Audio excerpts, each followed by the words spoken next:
Ya, kita mulai. Bismillahirrahmanirrahim. Assalamualaikum warahmatullahi wabarakatuh.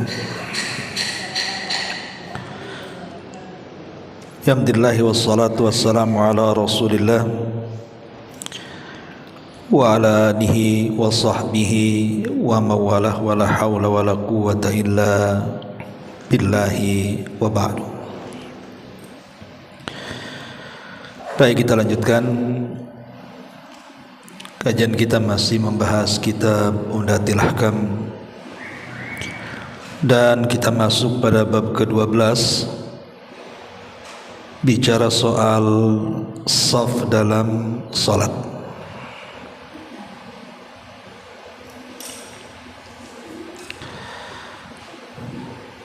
Baik, kita akan baca beberapa hadis dalam bab ini. Hadis pertama, An Anas bin Malik radhiyallahu anhu qala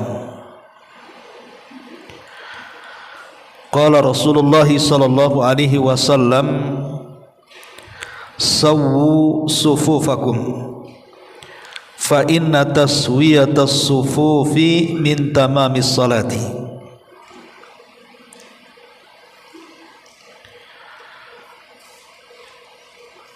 Dari Anas bin Malik radhiyallahu an,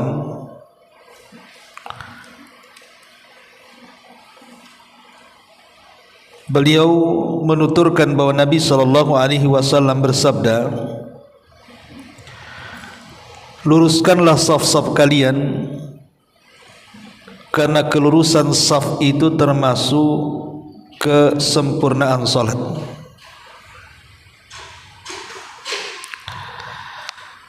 Baik,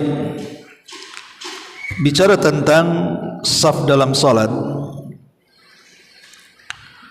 maka banyak pembahasan yang dijelaskan oleh para ulama.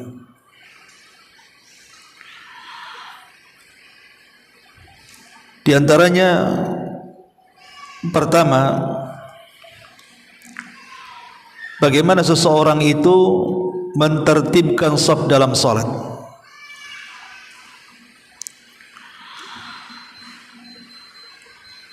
Para ulama menjelaskan, yang pertama, idza kana al-ma'mumu rajulan aw sabiyan fa innahu yakifu an yaminil imami bijanibihi tamaman fala yataqaddamu anhu wa la yata'akhkhar. Apabila makmum seorang laki-laki ataupun anak kecil laki-laki, maka dia tegak sebelah kanan imam, persis di sampingnya, tidak boleh maju sedikit ataupun mundur sedikit. Jadi kalau seandainya ada dua orang yang sedang salat, yang satu imam dan yang satu makmum, kalau seandainya yang makmumnya itu laki-laki dewasa atau anak kecil laki-laki, maka letak saf berada di sebelah kanan, persis di sebelah kanan, tidak boleh maju, tidak boleh mundur.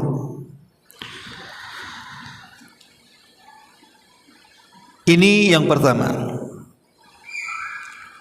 Kemudian yang kedua, fa in kanu thalathatan aw aktsar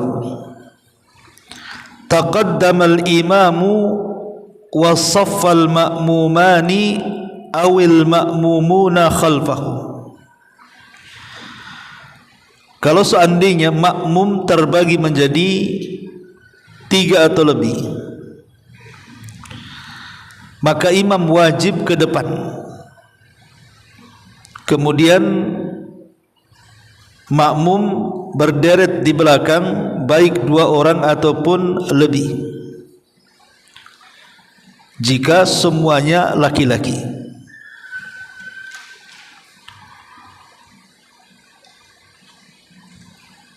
Kemudian Kalau seandainya semua jamaahnya perempuan, jadi yang solat itu 3 atau 4 orang tapi semua perempuan,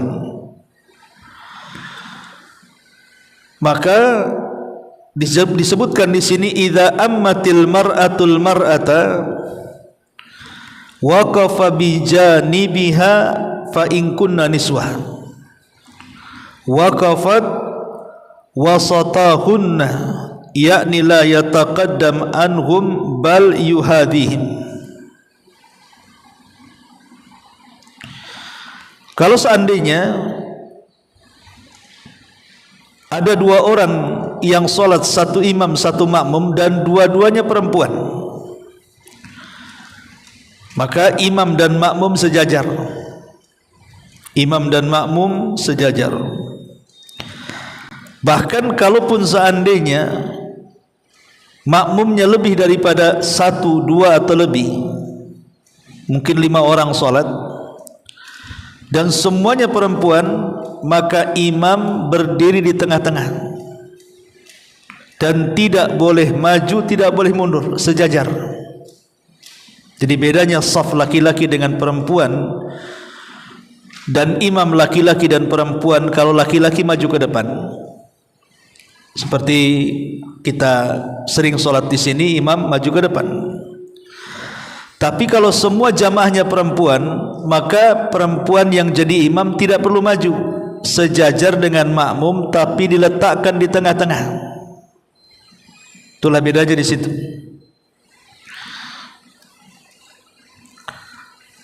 Kemudian yang berikutnya, idza kana ma'al imam rajulun wa imra'atun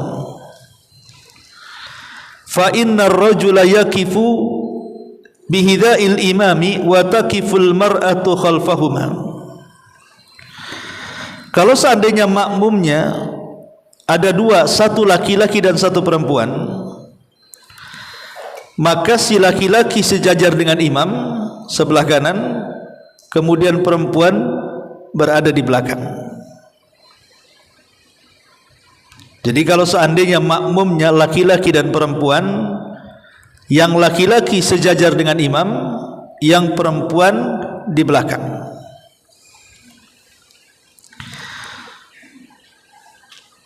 Kemudian selanjutnya, idza waqafa al-ma'mum an yasaril imam adarahul imamu min khalfihi hatta yuqifahu an yamini.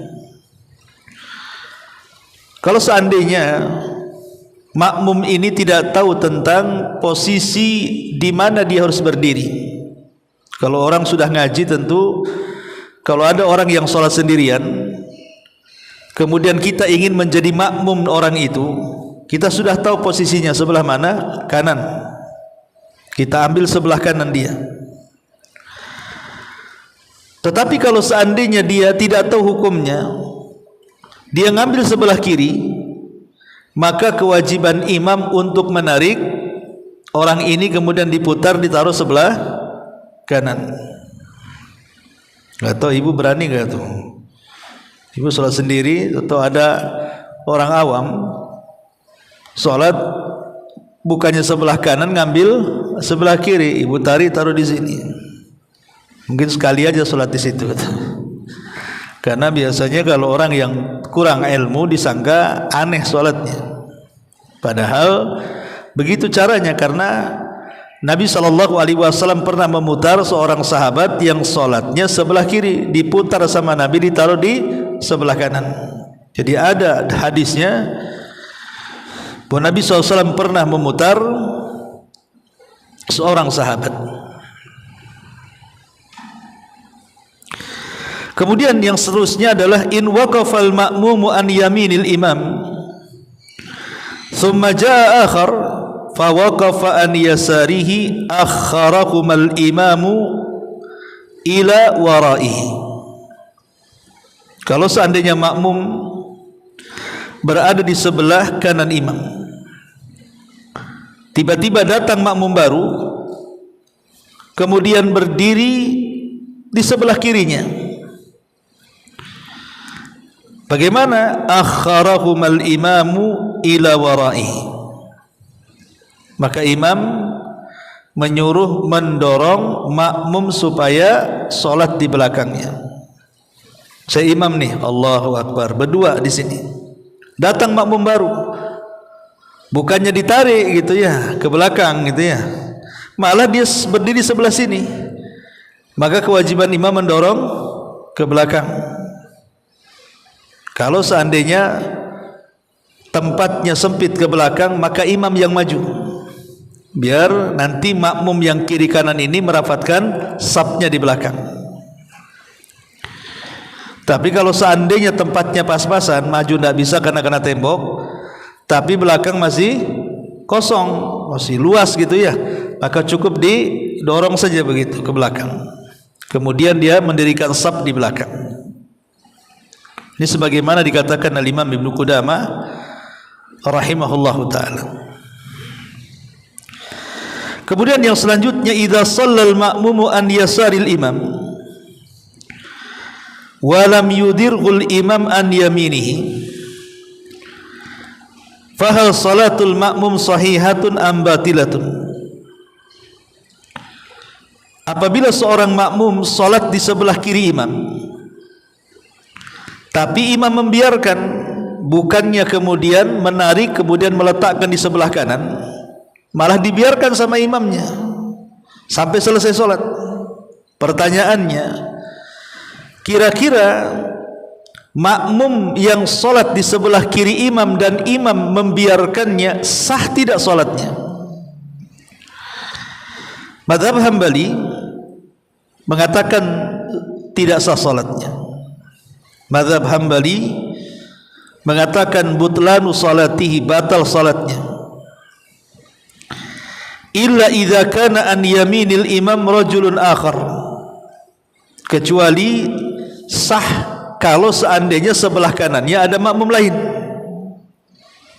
Jadi kalau seandainya ada seseorang salat berjamaah berdua, dia dan sebelah kanan makmumnya, tiba-tiba datang makmum baru malah sebelah kiri, tapi imam membiarkannya, dalam mazhab Hambali sah.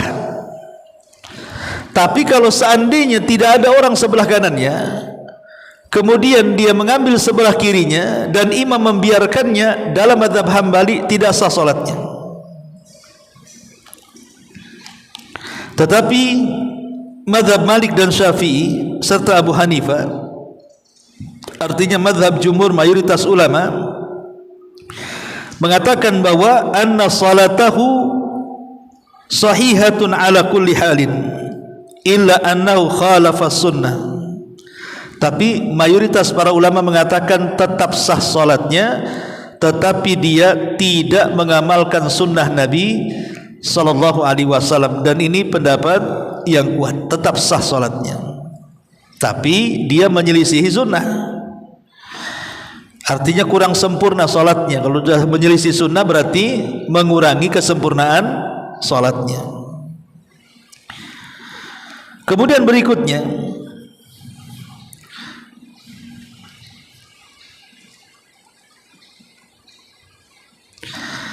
idza kabbara ithnani khalfal imam thumma kharaja ahaduhuma li udhrin taqaddama ath-thani hatta yakif bi khida'il imam an yaminihi. Kalau seandainya ini ceritanya makmum semuanya laki-laki,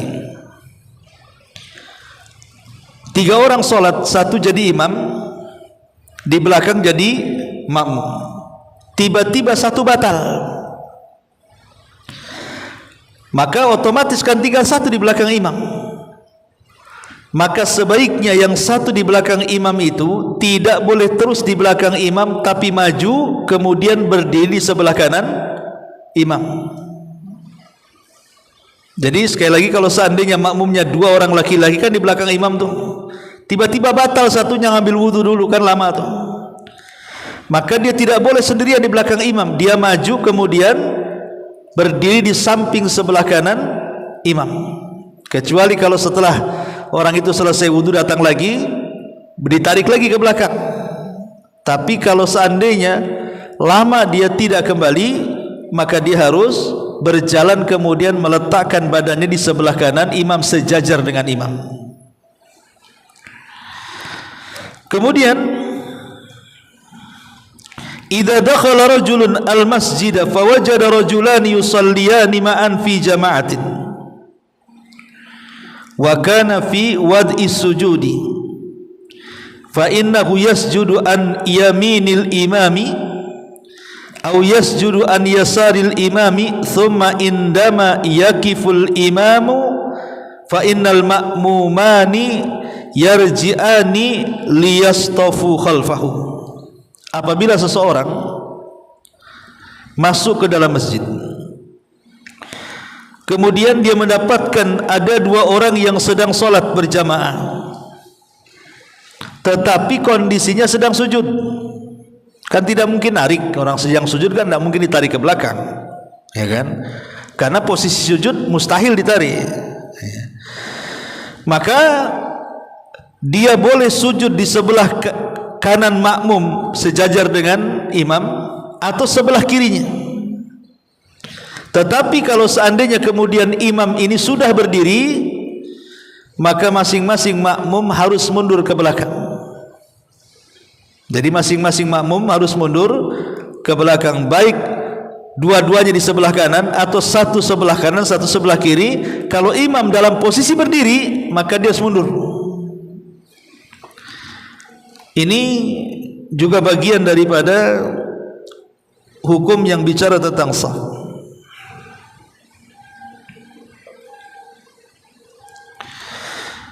Kemudian selanjutnya, allamana anna sunnata anna al-mar'ata takifu khalfa ar-rijal wa kadzalika sufufun nisa khalfa sufufir rijal.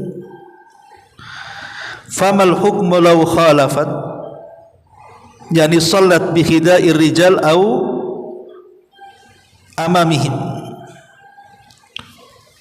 Kita tahu bahwa sunnahnya semua wanita yang salat bersama laki-laki kan posisinya harus di belakang.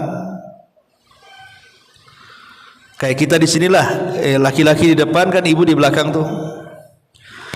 Tapi kan kita mendapati Bu, di sebagian masjid atau di musola itu justru tabirnya bukan seperti ini, tapi tabirnya ke sini. Kan ada yang tabirnya ke sini Bu. Sehingga yang perempuan di sini, yang laki-laki di sini, akhirnya sejajar. Ibu pernah melihat musola kayak gitu kan? Nah, harusnya yang sunnah itu kan seperti ini, perempuan harus di belakang. Tapi ada sebagian masjid atau musola justru tabirnya malah memanjang ke sini, sehingga akhirnya solatnya perempuan di sini, laki-laki di sini. Ketika diperhatikan rupanya laki-laki dan perempuan itu sejajar. Pertanyaannya di sini, apakah solat yang menggunakan saf seperti itu sah dan ataukah tidak? Maka Al-Hafidz Ibnu Hajar rahimahullahu taala menjawab persoalan ini. Kata beliau, "Lau khalafat ajza'at salatuha indal jumhur." Menurut mayoritas para ulama, sekalipun menyelisih sunnah yang harusnya perempuan di belakang, tetapi malah kemudian sejajar dengan laki-laki, dianggap sah salatnya, tapi menyelisih sunnah. Artinya mengurangi kesempurnaan salat. Tetapi menurut mazhab Hanafi, bahwa tufsidu salatul rajuli dunal mar'ati. Kalau mazhab Hanafiyah, dia mengatakan yang perempuan sah salatnya, tapi yang laki-laki tidak sah. Jadi kalau seandainya dibuat sejajar, yang perempuan sah salatnya, tapi yang laki-laki tidak sah, kata mazhab Hanafi. Tetapi pendapat yang kuat wallahu alam adalah pendapat mayoritas para ulama yang mengatakan sah salatnya, akan tetapi mengurangi kesempurnaan salat, karena dia menyelisih sunnah Nabi sallallahu alaihi wasallam. Ini beberapa gambaran bicara soal saf yang terjadi di masyarakat.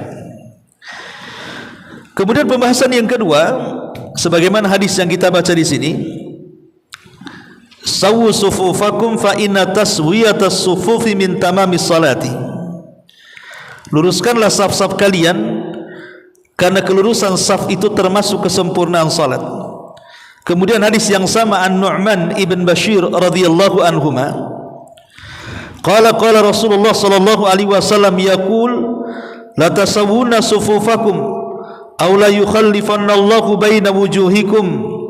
Wa li Muslimin kana Rasulullah sallallahu alaihi wasallam yusawwi sufufana hatta ka'annama yusawwi bihal kidah hatta ra'a an qad aqalna anhu thumma kharaja yawman faqama hatta kada an yukabbir fara'a rajulan badiyan sadruhu faqala ibadallah la tasawwunna sufufakum aw la yukhallifanna Allahu baina wujuhikum. Dari Nu'man ibn Bashir radhiyallahu an, beliau berkata bahwa dirinya mendengar Nabi SAW bersabda, hendaklah kalian meluruskan saf-saf kalian atau Allah akan menimbulkan perselisihan di antara kalian. Dalam riwayat Muslim dikatakan bahwa Nabi SAW meluruskan saf para sahabat seolah-olah beliau meluruskan anak-anak panah yang sangat rapi, hingga beliau yakin bahwa kami telah memahami perintahnya. Pada satu hari Nabi keluar dan berdiri hampir bertakbir dalam salat. Namun beliau melihat seseorang yang menonjolkan dadanya ke depan, seolah-olah tidak lurus.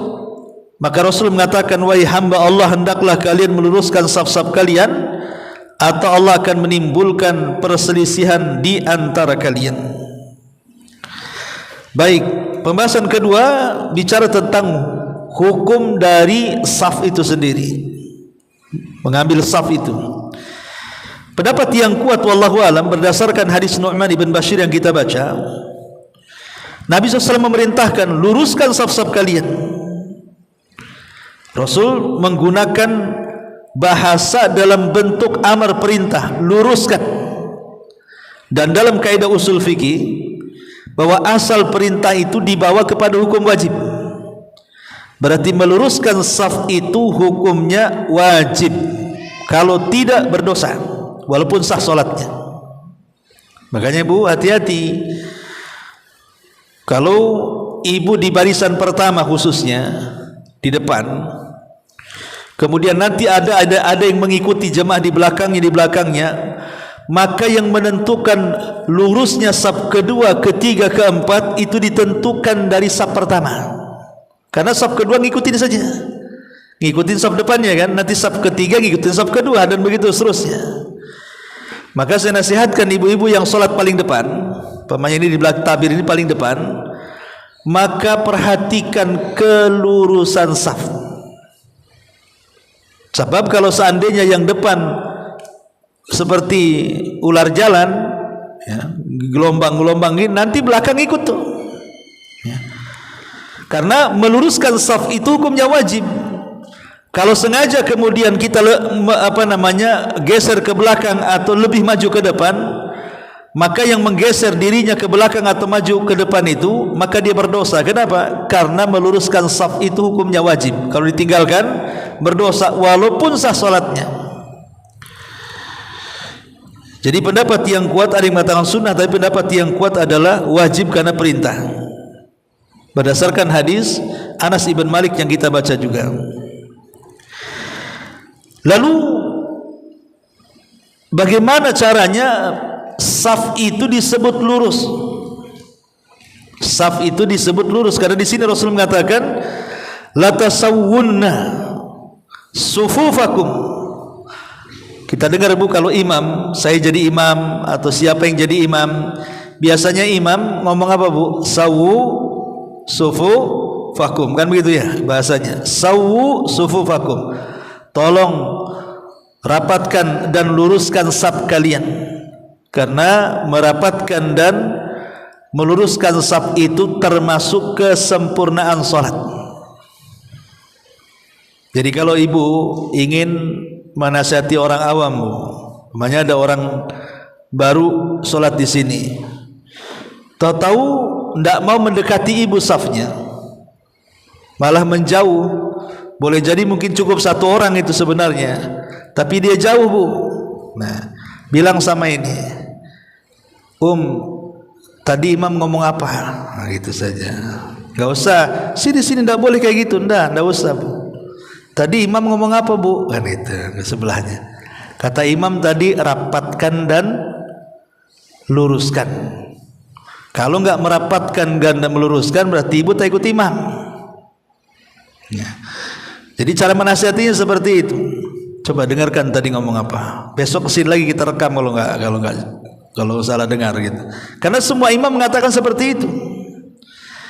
Tapi anehnya kadang-kadang ada imam itu kalau jadi imam nyuruh ngeluruskan dan merapatkan, ketika dia jadi makmum tak merapatkan pula dia. Karena aneh tuh imam kayak gitu tuh. Ada yang imam kayak gitu tuh. Ya.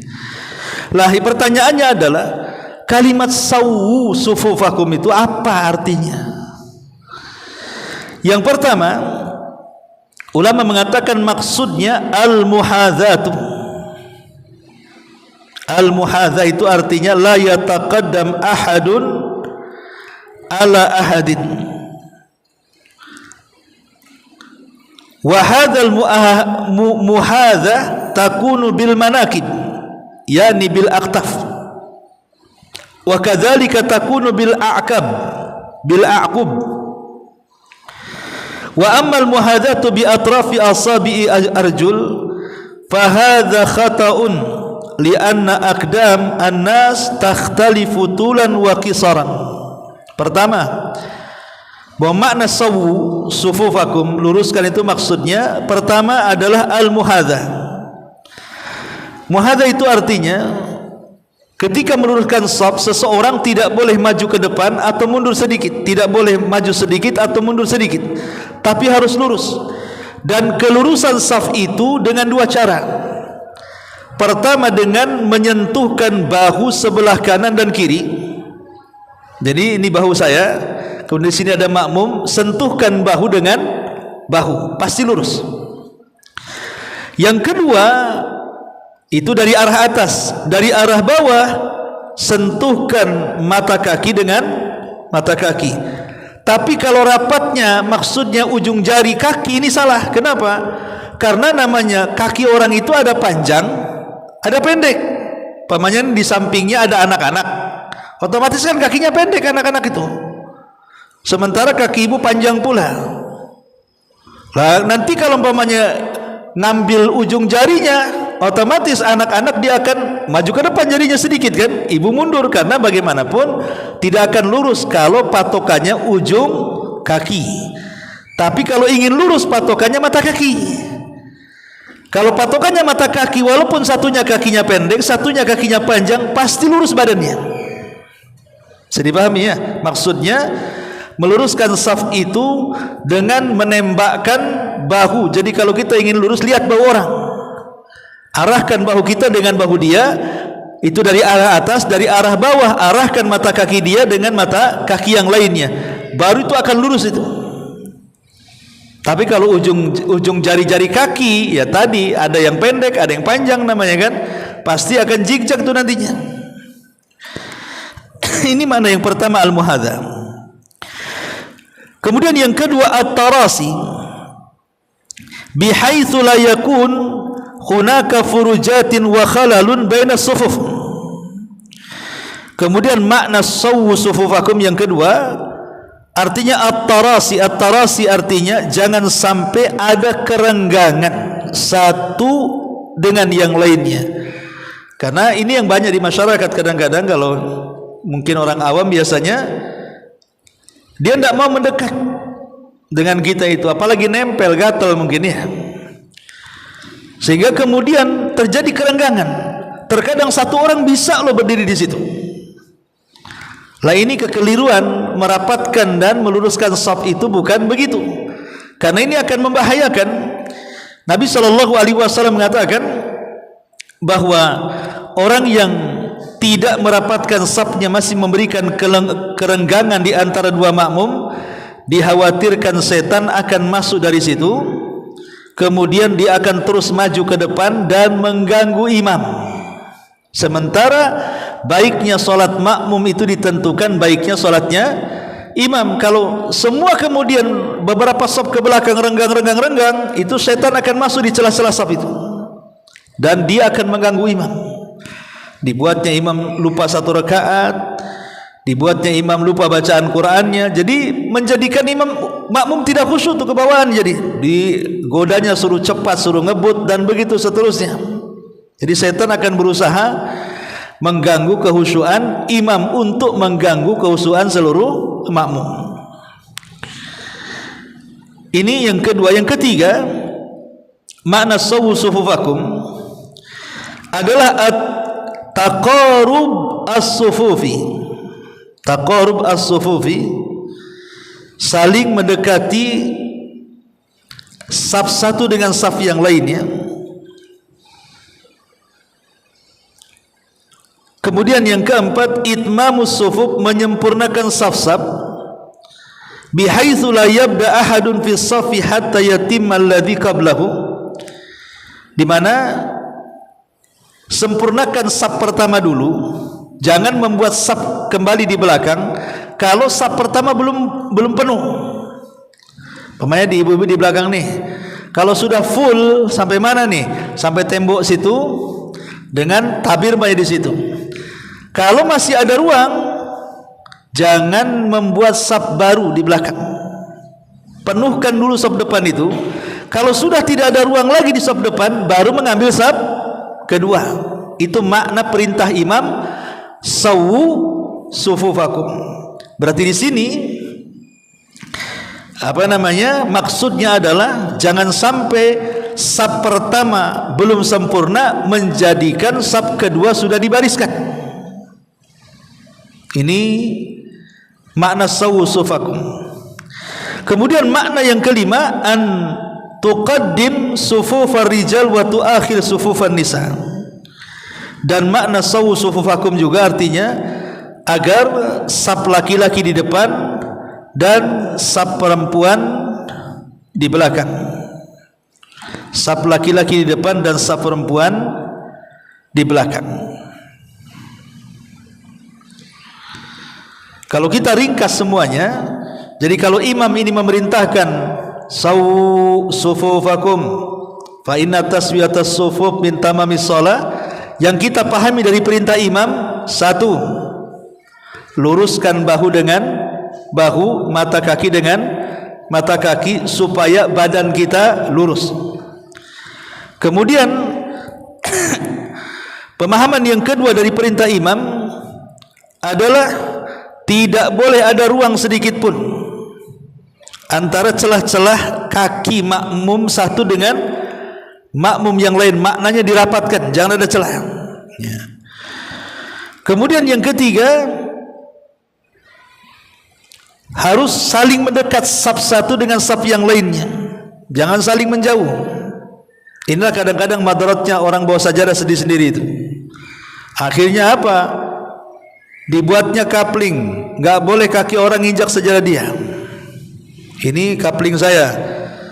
Jadi kalau kaki orang nginjak sajadah kita, ngambek dia. Itulah padahal nggak boleh, karena berdiri dalam solat itu bukan sajadah ketentuannya, tapi kaki, mata kaki orang yang solat itulah ketentuannya, bukan sajadah dengan sajadah yang nempel. Kalau itu perintahnya nggak begitu ya. Kalau itu perintahnya ya rapatkan sajadah kalian kan gitu. Tapi kan nggak begitu bahasanya. Kemudian juga yang kita pahami dari perintah imam, jangan membuat saf kedua kalau saf pertama belum sempurna lurus habis. Dan yang kita pahami bahwa kalau dia seorang perempuan, jangan sejajar atau di depan, dia harus ke belakang. Dan kalau dia laki-laki, makin depan makin baik. Itulah yang kita pahami dari perkataan imam, sawu sufufakum fa inna taswiyatas sufuf min tamamis shalah. Ma'asyiral muslimat yang dimuliakan Allah Subhanahu wa taala.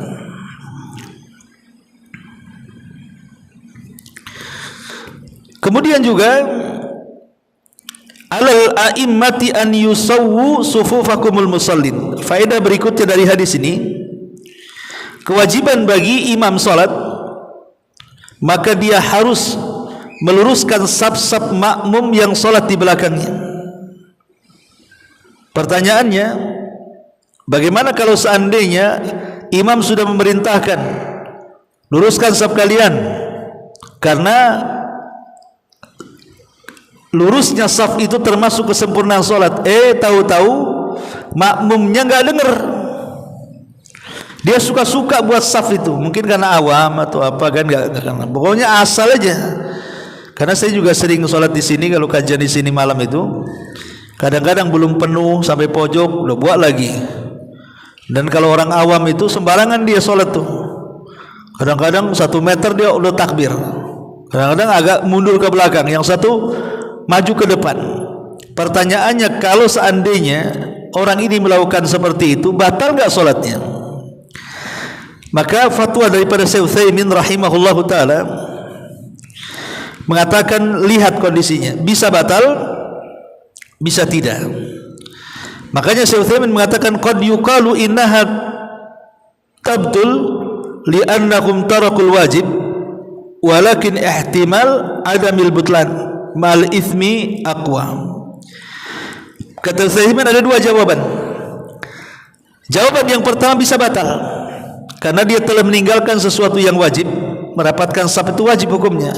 Kalau sampai tidak rapat berarti tidak melaksanakan kewajiban, dan itu bisa membatalkan sholat. Atau tetap sah sholatnya tetapi dia berdosa sehingga rugi salatnya.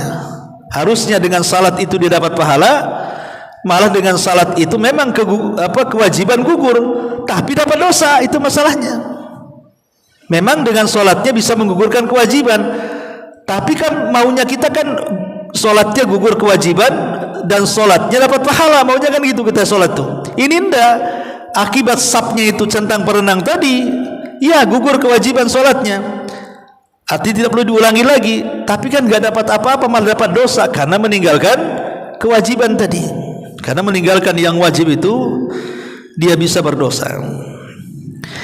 Ma'asyiral muslimat yang dimuliakan Allah Azza wa Jalla, di antara beberapa kesalahan seputar saf ini, pertama, minal akhta'i syai'an, di antara kesalahan yang banyak menyebar khususnya di masjid-masjid, an yatakassala ba'dun nas an itmami sufuf litulil masafatil lati yasqutuhuma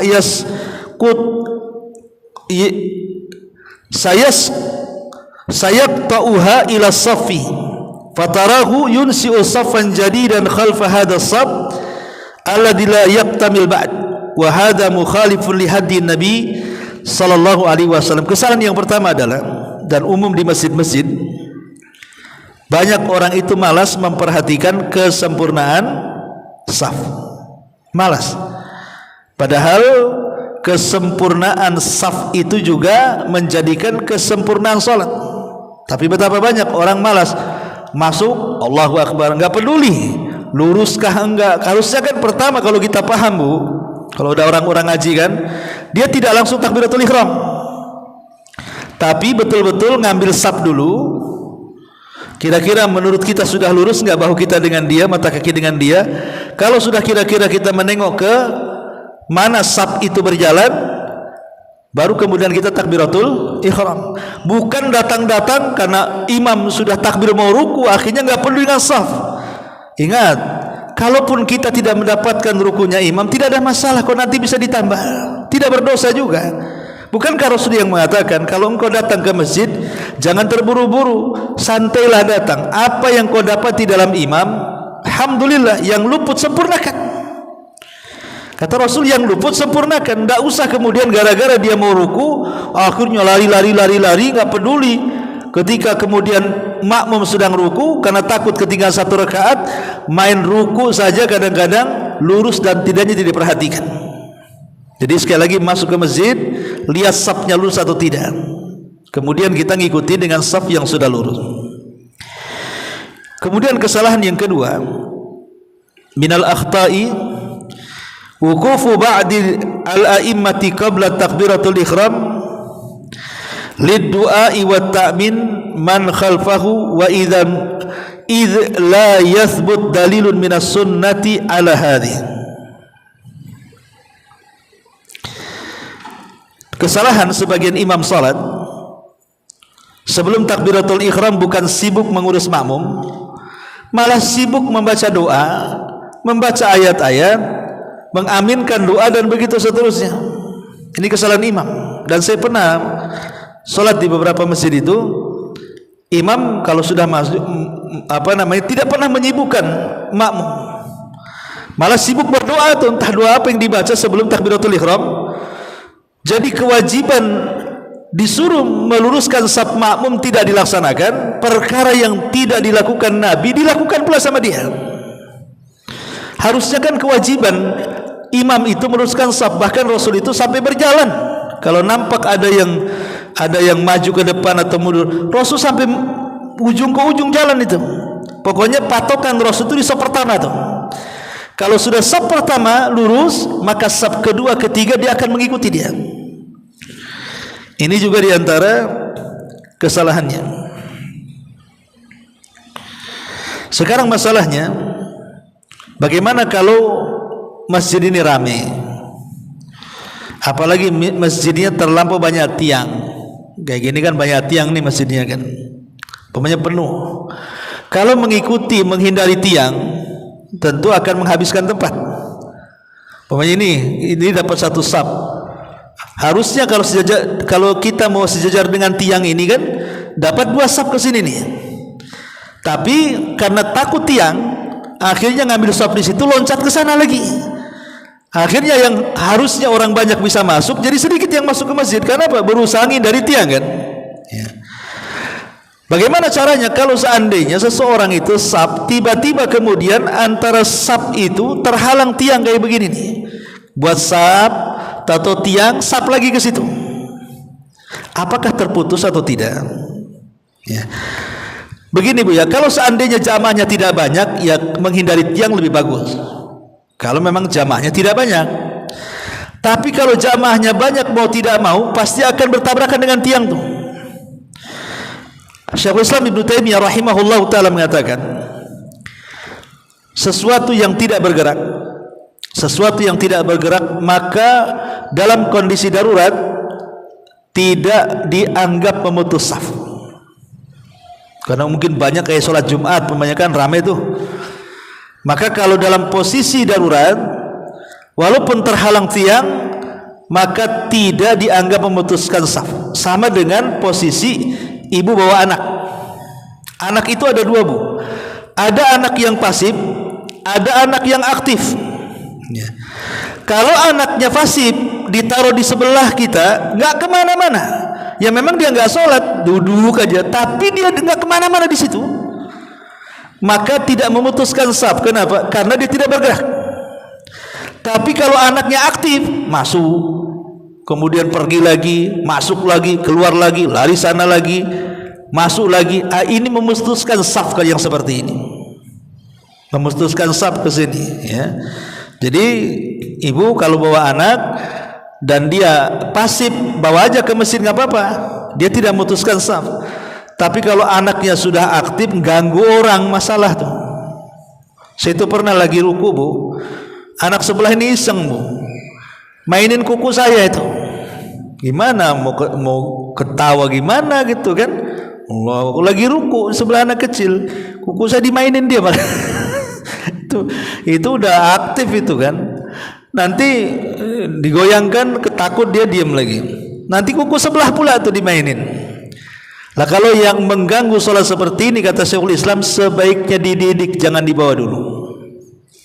Karena memang perlu kita membawa anak-anak ke masjid, karena dengan cara dibawa ke masjid, dengan sendirinya dia bisa mendapatkan ilmu, minimalnya gerakan sholat dia akan mengikuti kan. Tapi kalau memadaratkan yang lainnya, sebaiknya kata Ibnu Taimiyah dididik di rumah dulu, diberitahu dulu. Kalau sudah sadar baru boleh. Tapi kalau anaknya nurut, bawa saja. Apalagi anaknya fasib, dah ganggu orang, duduk saja, maka itu bagus tuh pendidikan anak-anak. Kemudian juga diantara kesalahannya dalam saf ini,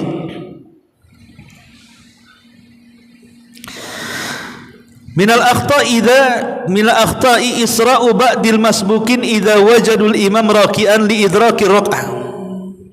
kesalahan makmum yang masbuk, apabila mendapatkan imam sedang ruku, maka dia bersegera untuk mendapatkan rukunya imam tanpa memperhatikan saf mereka.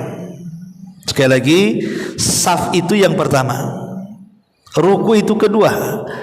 Kalaupun tidak mendapatkan rukunya imam, tidak apa-apa. Yang penting kewajiban merapatkan saf sudah dilakukan supaya kita tidak berdosa dalam salat kita, gitu maksudnya. Ini juga diantara kesalahan. Ataupun diantara kesalahan masbuk, idza ra'al imam sajidan aw jalisan la yadkhulu shalah ma'ahu hatta yakifal imam. Kesalahan yang lain adalah ketika ibu menjadi makmum masbuk, sementara posisi imam sedang sujud atau duduk tasyahud, ibu tidak mau ikut dengan mereka, nunggu imam berdiri. Kan banyak yang seperti itu kan. Ini imam lagi sujud atau lagi duduk, ibu malah nyantai-nyantai nunggu dulu dia berdiri baru takbiratul ihram. Ini kesalahan. Kesalahannya di mana?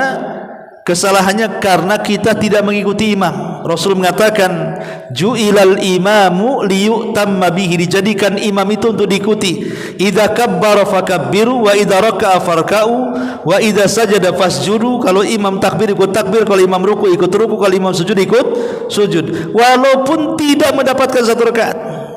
Pamannya imam lagi sujud, kan ada orang yang merasa rugi, kalau saya ikut imam sujud tetap juga nggak dapat satu rakaat, akhirnya nunggu imam berdiri, kan begitu. Berarti orang yang sholat seperti ini dia tidak sedang mengejar pahala, tapi sedang mengejar rakaat. Padahal kalau seandainya dia tidak mendapat pahala, oke, tidak mendapat rakaat karena memang dia mendapati imam dalam posisi sujud. Tapi ingat, setiap gerakan dan bacaan sholat itu walaupun tidak terhitung satu rakaat, tetap diganjar pahala, malah pahalanya lebih banyak. Ya, jadi jangan sampai kemudian melakukan seperti itu.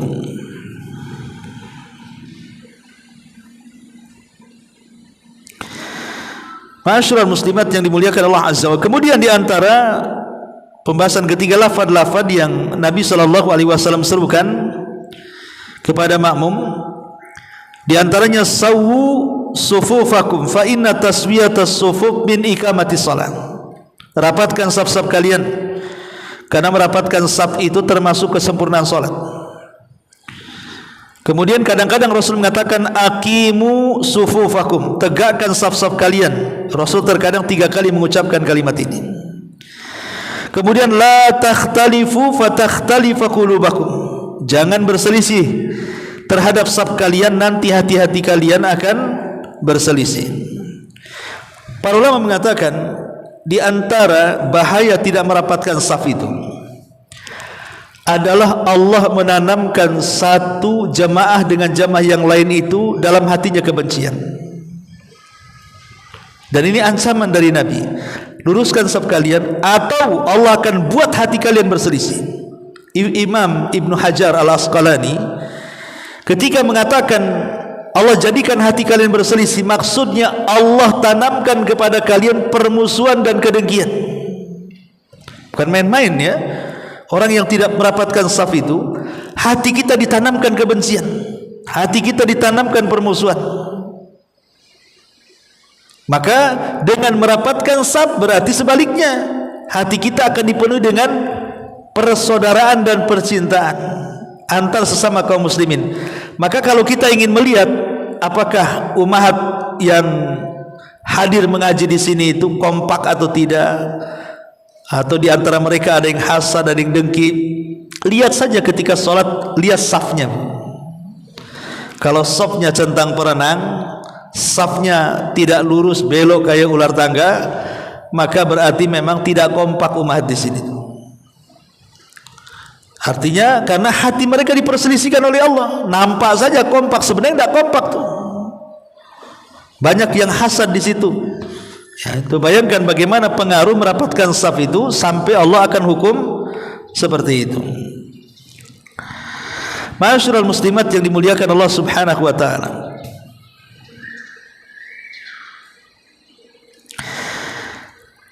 Kemudian la tasihu salatul makmum amamal imam illa idza kanat darurah. ka'an yamtali al-masjid walam yakun hunaka makan illa kharijal masjid amamal imam. Tidak dianggap sah salat makmum ketika seseorang makmum salat di teras sementara di dalam masih kurang. Ini masih banyak yang kosong di dalam, dia salat di teras pula. Ya. Kecuali darurat, memang sama sekali masjidnya sudah penuh, nggak ada tempat lagi, ya sudah teras sebagai gantinya. Kayak di Masjidil Haram kan gitu ya. Kalau yang umrah penuh di dalam atau Masjid Nabawi, ya sudah ke teras. Tapi kalau di dalam masih banyak tempat, kok kita milih di luar? Ya. Maka kata para ulama tidak sah salatnya dan tidak sah salat makmum seperti ini, sebagaimana dikuatkan oleh Syekhul Islam Ibnu Taimiyah rahimahullahu taala.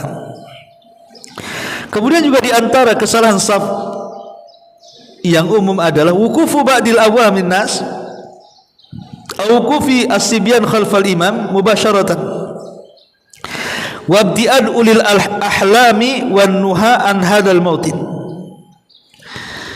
Kesalahan imam, kesalahan jamaah dalam sholat itu terkadang ada sebagian masjid supaya anak-anak tidak ramai. Sengaja anak-anak itu dijadikan satu saf, tapi diletakkan di saf yang paling depan, supaya anak-anak takut karena diperhatikan di belakang sama orang-orang tuanya kan. Maka ini kesalahan, karena bagaimanapun menjauhkan orang-orang dewasa di saf pertama. Kalau suatu ketika imam ini lupa atau batal, cemana siapa yang gantikan? Masa anak-anak yang maju di situ? Ya. Maka sekali lagi, anak-anak itu layaknya jemaah yang lain yang datang, ya sebisa mungkin kalau dia sama orang tuanya, berdirikanlah di samping orang tuanya. Dan sebelum sholat kasih tahu, kalau nakal akan diberikan iqab dan begitu seterusnya. Ma'asyiral muslimat yang dimuliakan Allah Subhanahu wa taala. Kemudian bagaimana hukumnya kalau ibu-ibu ini ketika sholat ada dua saf umpamanya, sudah full, dua saf itu sudah full,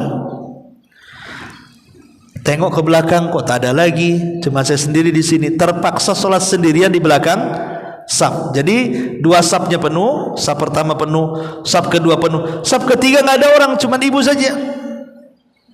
Boleh nggak seseorang itu berdiri sendiri tanpa ada kawan di belakang? Karena Nabi SAW mengatakan la salata limunfaridi khalfal imam, tidak boleh salat sendirian di belakang imam. Ada hadis yang mengatakan seperti itu, tidak boleh salat sendirian di belakang imam.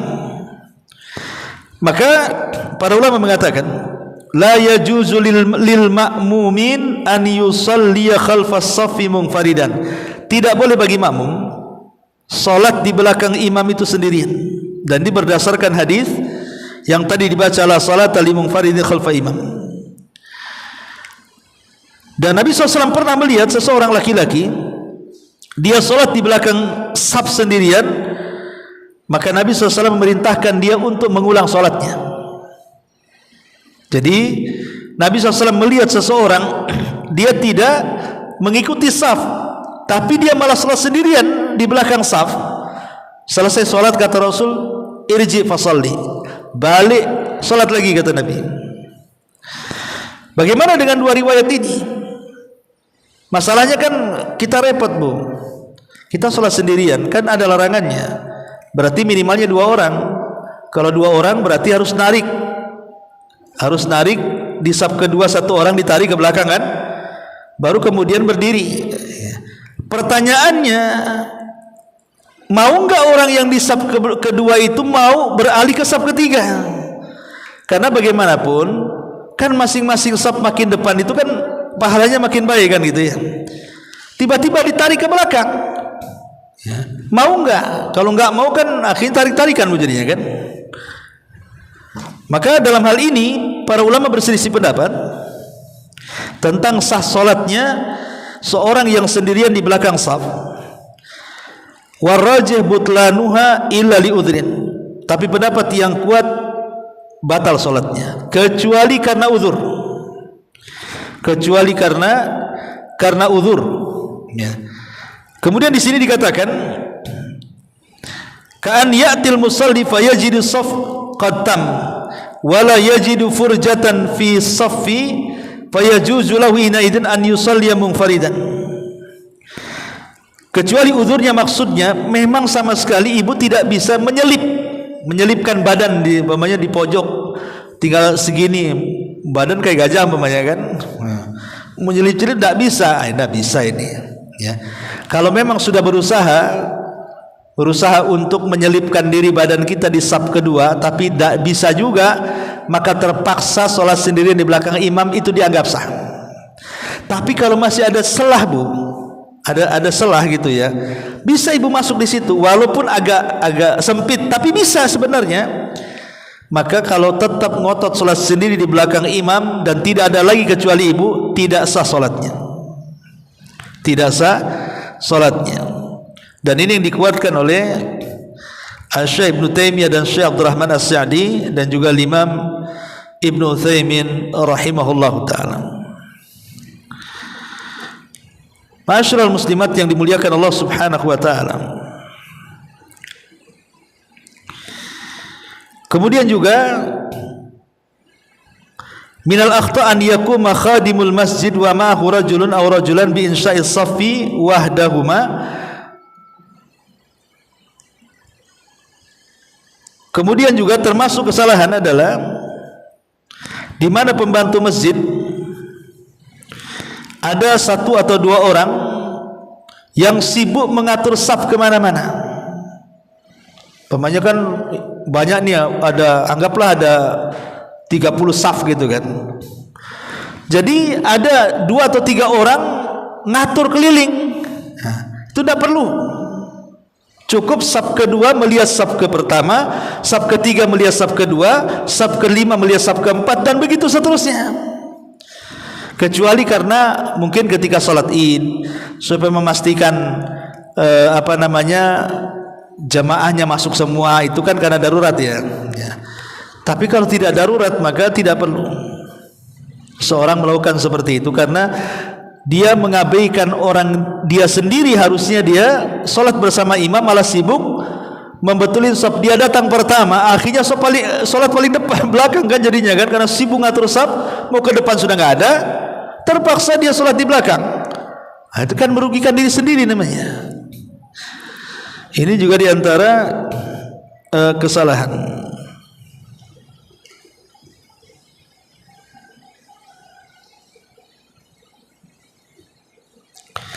Kemudian qad nara fi ba'dil masajid wad aqrasi fi akhiril masjid yusalli 'alaiha al-marda wa hadha fiha mukhalifat minha hirmanihim min thawabis sufufil muqaddamah wa minha adamu waslihim lis-sufuf wa minha bu'dihim anil imam.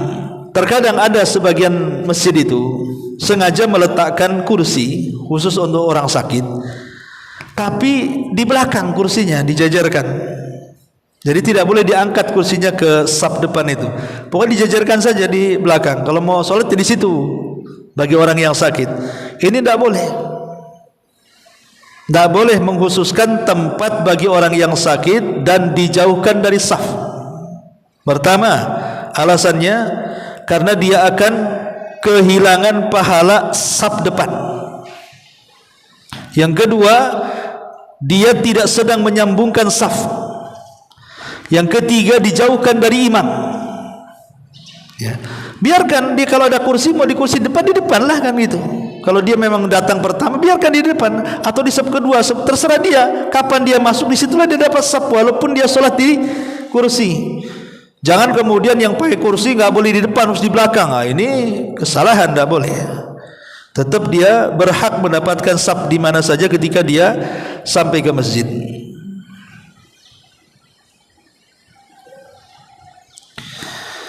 Masyaallah muslimat yang dimuliakan Allah Subhanahu wa taala, inilah di antara faedah 2 hadis dari masalah saf ya. Baik, sampai di sini. Silakan kalau ada yang bertanya seputar saf ini.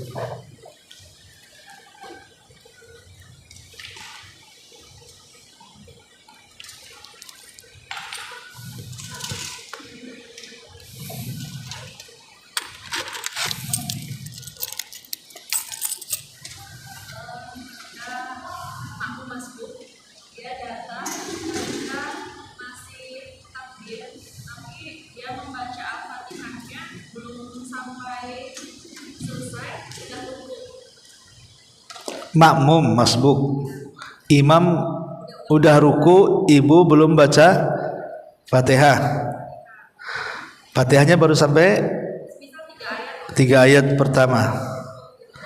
Dalam mazhab Syafi'i, kalau dia mendapatkan 3 ayat, pamannya alhamdulillahirabbil alamin arrahmanirrahim maliki yaumiddin, ini 3 ayat. Karena bismillah itu tidak termasuk Fatihah, tapi harus dibaca karena Fatihah adalah surat. Baca basmalah itu kan dianjurkan dibaca dalam membaca surat, kecuali 1 surat tidak disunahkan membaca Fatihah, membaca basmalah, surah At-Taubah. Kalau semua surat dianjurkan baca basmalah, karena Fatihah itu pendapat yang kuat dimulai dari alhamdulillah, alhamdulillahirabbil alamin arrahmanirrahim maliki yaumiddin. Ini hak Allah. Asal 3 ini dibaca, kemudian imam ruku, dalam mazhab Syafi'i sudah mendapatkan 1 rakaat.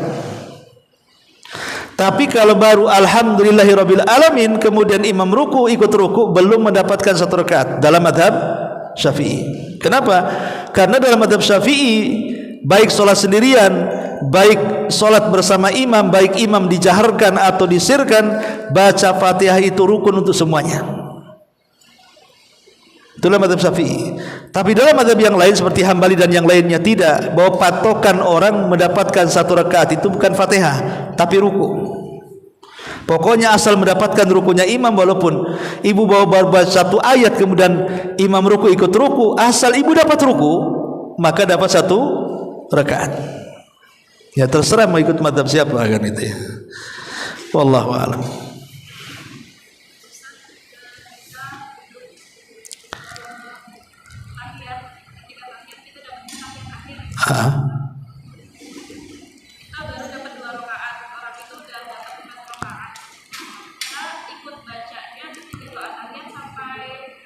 Syahadat. Iya. Pendapat yang kuat wallahu alam, sebagaimana Syekh Shalih Fauzan hafizahullah taala, pokoknya tasyahud awal ataupun tasyahud karena ikut orang tasyahud, maka bacaan sampai syahadat saja. Adapun yang menyempurnakan bacaan tahiyat sampai membaca salawat dan 4 perlindungan itu hanya di tasyahud akhir saja. Kenapa dalam tasyahud awal atau tasyahud mungkin ikut tasyahud orang? Karena kan nggak dianggap. Sebab kalau dianggap nanti jadi 3 tasyahud jadinya kan. Pemain kita masbuk tahu-tahu sedang tasyahud, ya ikut tasyahud, tapi kan nggak dianggap itu. Karena kita disuruh ikut gerakan imam tasyahud, dia ikut tasyahud. Cuman baca apa kita di situ? Ya tetap baca tahiyat sampai syahadat saja. Kemudian nanti dapat setelah itu bangkit ke rakaat pertama, kedua, tasyahud lagi. Itu tasyahud pertama dihitungnya, itu tasyahud pertama. Kalau tasyahud yang pertama ketika kita datang itu bukan tasyahud, itu karena mengikuti gerakan imam. Tasyahud yang kita lakukan adalah tasyahud ketika kita sudah mendapatkan 2 rakaat. Kalau itu salat zuhur, asar ataupun isya yang 4 rakaat ya. Maka bacaannya sampai syahadat. Kemudian baru tasyahud akhir baca salawat. Kenapa? Karena di tasyahud awal itu tidak ada doa. Tidak ada doa. Karena tidak ada doa tidak perlu bersalawat. Sementara dalam tasyahud akhir itu ada doa. Doa meminta 4 perlindungan. Allahumma inni a'udzubika min adzabi jahannam wa min adzabil qabri wa min fitnatil mahya wal mamat wa min fitnatis syarri masihi dajjal. Karena ada doa meminta 4 perlindungan, kemudian doa yang dianjurkan Rasulullah dibaca sebelum salam seperti Allahumma inni a'udzubika minal ma'tham wal maghram, atau Rasul biasa membaca Allahumma inni ya muqallibal qulub tsabbit qalbi ala dinik, atau terkadang membaca Rabbana atina fid dunya hasanah seperti yang dilakukan Abdullah bin Mas'ud. Karena di tasyahud akhir itu banyak doa, makanya ditambah dengan salawat. Karena di antara adab doa itu adalah membaca salawat, makanya di situ diselipkan salawat Ibrahimiyah. Tapi dalam tasyahud pertama itu nggak ada doa. Yang ada doa itu di tasyahud terakhir. Makanya di tasyahud pertama itu cukup sampai syahadat saja. Kemudian masuk ke rakaat ketiga. Wallahu a'lam. Ya.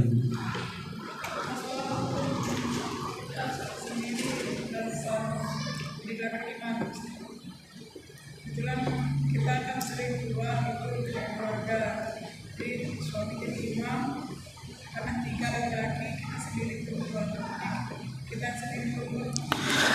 Kalau tadi kan sudah ada gambarannya, kalau seandainya di situ tercampur laki-laki dan perempuan, maka tetap perempuan sholat di belakang walaupun sendiri. Kan dia 3 orang nih, imam, makmum, ya. Imam laki-laki, makmum laki-laki, makmum perempuan. Ya harus berjejer ke belakang. Begitu caranya. Imam, kemudian makmum di sini di sebelah kanan, ya, kecuali kalau makmumnya 2 yang laki-laki di belakang, baru wanita sendirian.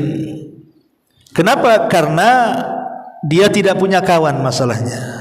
Beda dengan tadi yang saya contohkan, tidak boleh sholat sendiri di belakang imam tuh, maksudnya karena dia punya kawan, yang perempuan dengan yang perempuan, yang laki-laki dengan laki-laki. Ini nggak punya kawan, kan nggak boleh seorang wanita walaupun itu dengan mahramnya sekalipun satu saf. Kenapa? Karena tadi sudah dibahas, tidak boleh sejajar, harus di belakang. Bahkan sampai ulama membahas apakah sah atau tidaknya tadi kan, sampai walaupun pendapat yang kuat tetap sah gitu ya, walaupun sejajar kan. Tapi kan menyelisih sunnah, karena bagaimanapun sebaik-baik sop wanita itu di belakang, sebaik-baik sop laki-laki itu di depan, sehingga tidak boleh nyampur di situ. Wallahu a'lam. Baik, sampai di sini. Subhanallah bihamdika, asyhadu an la ilaha illa anta, astaghfiruka wa atubu ilaik. Allahu ta'ala alam.